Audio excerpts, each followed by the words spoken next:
मोड़ी पांच धोल लो आता ने पीता ने वक्त धर धर खड़ा होकर ना बैठले न पीता ने होता ये सारा में बसेले शिवा बाबा हुना हो के अरे उना के सरी ठाए पार्वती मैया उना हो के काली माई के बरम बाबा के सब देवता लोग नेवतीले सब पितर लोग नेवतीले आनी पानी के नेवतीले लाठी गोली के नेवतीले हाडा गिरनी के नेवतीले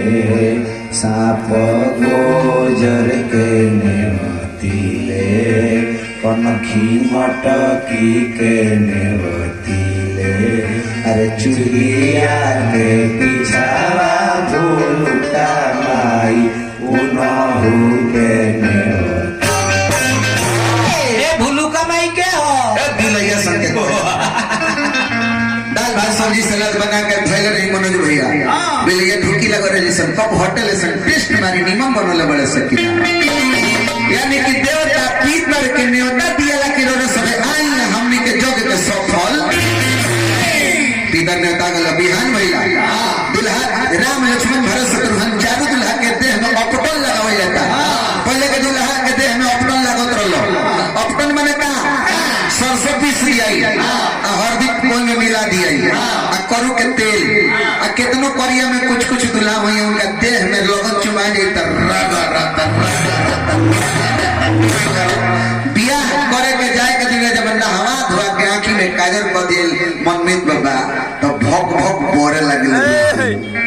बिजली चमके लगी मनोज भाई घरे तब अपटन कहा लगता रोरो बियाह बोल तो रोरो जानते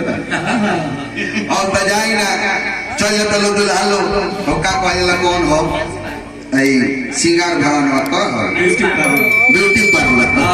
ब्यूटी पार्लर ब्लीचिंग हो तो फेशियल हो तो दुका हो